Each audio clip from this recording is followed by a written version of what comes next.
Today is exam day. Sina, Laura and Eileen have to write their English exams. Sina does not know how to write a summary. Don't worry, we can help you.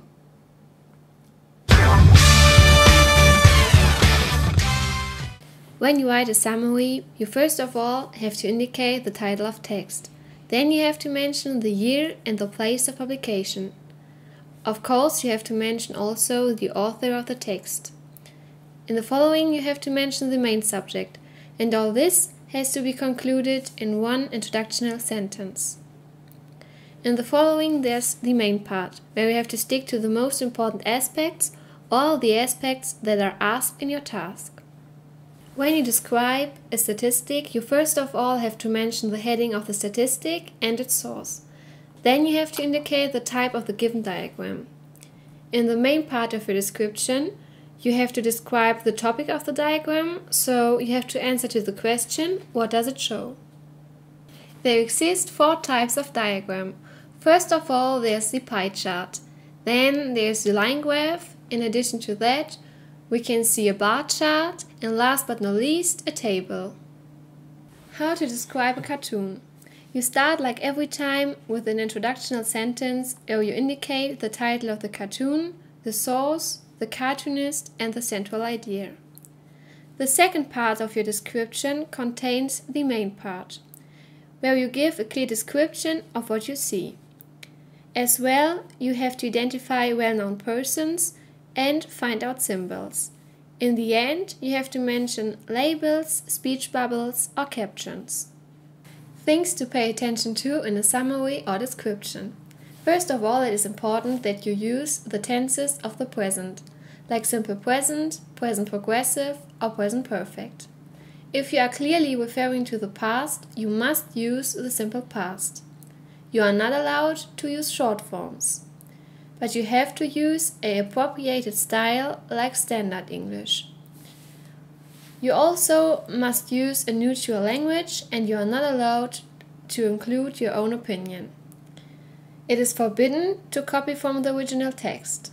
Here you can see the pattern for how to write a summary or description. You can also see the so-called Apparaturen, which include describe, explain, outline, point out, state, summarize and sum up. No problem, Sina. We are always here to help you.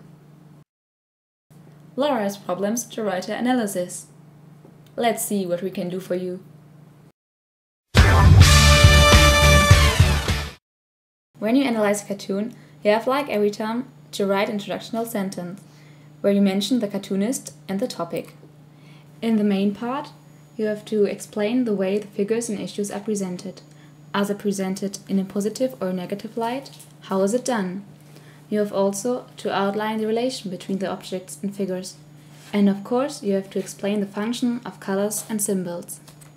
In the next paragraph, you write a short conclusion, where you explain the cartoonist's intention. In the last paragraph, you can write your own opinion. Is the cartoon effective or not, justify it. In a non-fictional text, you have also to write an introductional sentence. But more important, state the overall intention of the author. Then there are 3 points you have to focus on. Firstly, the line of argumentation the author follows. Is it a problem-oriented approach or linear line? In the next paragraph, you can talk about the language, which can be rhetorical and stylistic devices, vocabulary, and tone. The last paragraph is about the communicative strategies the author uses to persuade the audience. When you analyze, always refer to the overall intention you mentioned at the beginning. In the introductional sentence of a fictional text, you have to state the central idea. When you analyze the text, focus on stylistic devices like alliterations, contrasts, and so on. You have also to focus on images like metaphors and personifications. In the conclusion, you sum up what you found out, and like always, refer to the central idea.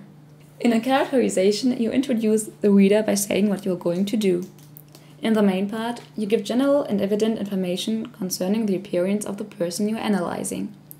You lead over to what the person does or says, his or her behavior and actions, thoughts, dreams, emotions, and attitudes. At last, what do other people think or say about him or her? In the conclusion, you repeat the most important aspects you found out. Things to pay attention to in an analysis. At the beginning, introduce your analysis by saying what you are going to analyze. Give your analysis a good structure. Always use analytical vocabulary. Establish a sensible link between your element of analysis and its effect. Come to a conclusion in the end of your analysis. Always write in a neutral language and quote from the original text to prove your standpoint. Vary the forms of quoting. Now you see the pattern for a non-fictional text and a fictional text. In a non-fictional text, you get 6 points for the overall intention you point out, 6 points for the line of argumentation, 6 for language, and 6 for the communicative strategies. In a fictional text, you get 6 points for the overall topic, 6 for language, 4 points for atmosphere, 4 for narrative perspective, and at last, 4 points for the interaction between the characters. These so-called Operatoren are analyze, examine, characterize, compare, contrast, and interpret. You see, it isn't as difficult as you thought.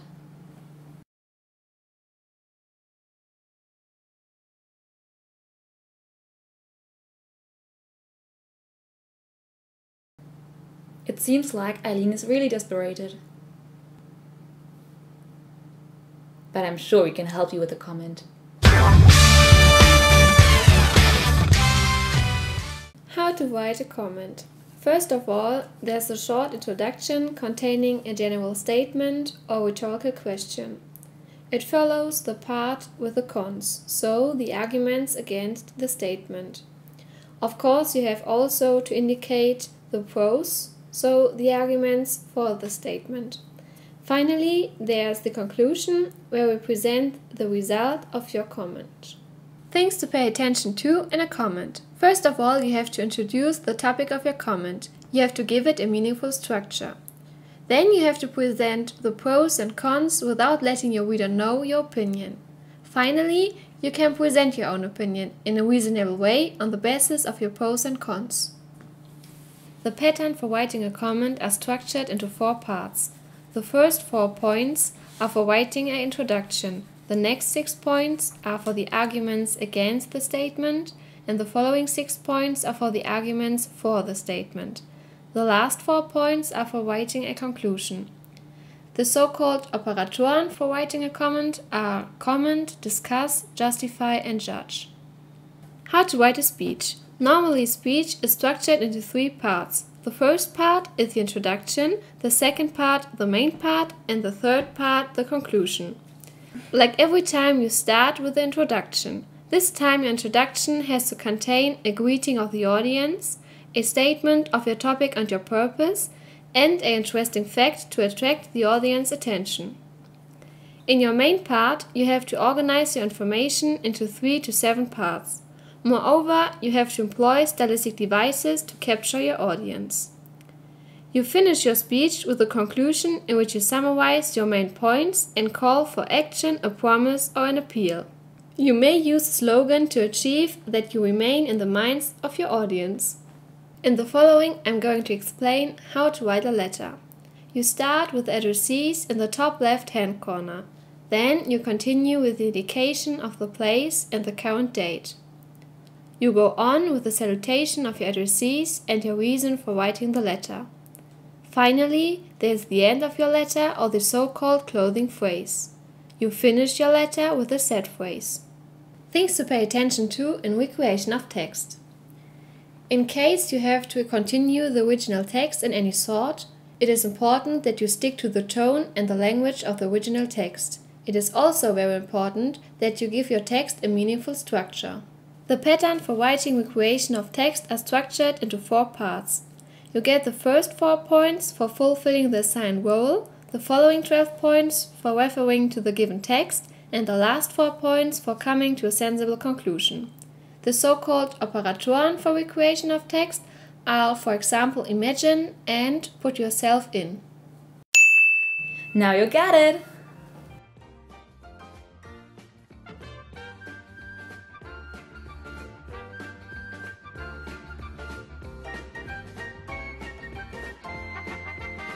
It looks like everybody is helped. We hope we helped you too.